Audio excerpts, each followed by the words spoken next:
Washington firing वाक़या वज़ीर आज़म मोहम्मद शहबाज शरीफ और सदर मुमलिकत आसिफ अली ज़रदारी का शदीद इजहार तशवीश, सदर ट्रंप और शुरा की खैरियत पर इत्मीनान का इजहार।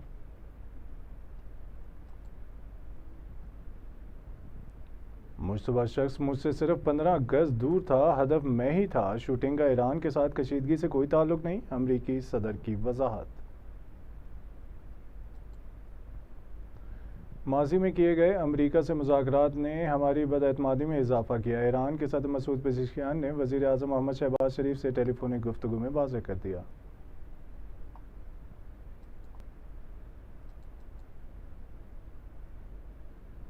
नोशकी में सिक्योरिटी फोर्सेस का टारगेटेड ऑपरेशन, फितनाल हिंदुस्तान के 5 अहम कमांडर्स जहन्नुम वासिल कर दिए गए।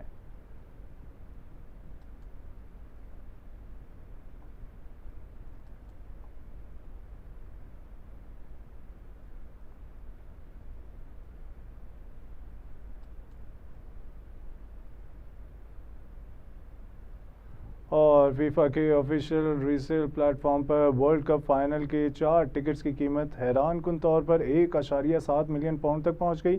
मुकाबले 19 जुलाई को मेट लाइफ स्टेडियम में खेले जाएंगे।